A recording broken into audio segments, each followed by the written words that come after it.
दैनिक आहार के इस भाग में आपका स्वागत है, जहाँ वचनों के द्वारा ईश्वर हमारे आत्माओं को पोषित करते हैं।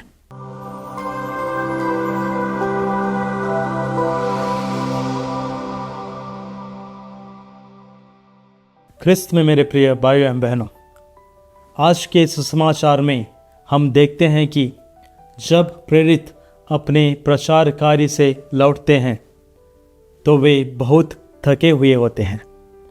वे उत्साह से यीशु को बताते हैं कि उन्होंने क्या क्या किया और सिखाया। यीशु उनकी थकान को देखकर प्रेमपूर्वक कहते हैं, आओ तुम एकांत स्थान में चलो और थोड़ा विश्राम करो। यह हमें सिखाता है कि यीशु को हमारे श्रम और संघर्षों की चिंता है।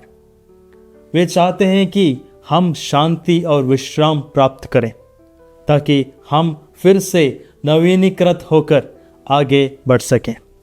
लेकिन कुछ ही देर में बहुत ही भीड़ वहाँ इकट्ठा हो जाती है। लोग अपनी ज़रूरतों को और समस्याओं के साथ यीशु के पास आते हैं, उनकी शिक्षाओं को सुनने के लिए आतुर हैं। इस दृश्य को देखकर यीशु को उन पर गहरी करुणा होती है, क्योंकि वे उन भेड़ों की तरह थे जिनका कोई चरवाह नहीं है। मेरे प्रिय भाइयों एवं बहनों, यह करुणा ही यीशु की सबसे बड़ी पहचान है। वे हमें कभी अकेला नहीं छोड़ते। जब हम टूटे हुए होते हैं, हताश होते हैं, जब हमें कोई दिशा नहीं दिखती है, तब वे हमें संभालते हैं, हमें सही राह दिखाते हैं।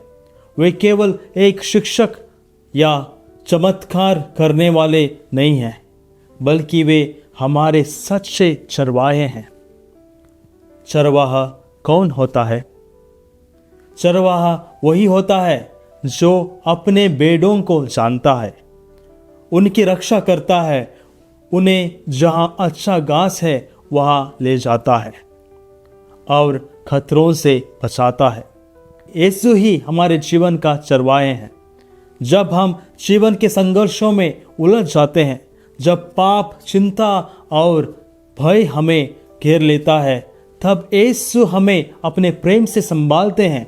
वे हमें अपने वचनों द्वारा मार्गदर्शन देते हैं और अपने शरीर और रक्त द्वारा हमें जीवन देते हैं।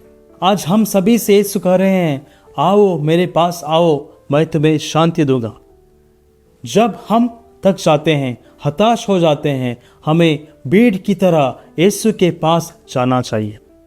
वे हमें आत्मिक भोजन देंगे, वे हमें नई आशा और शक्ति देंगे।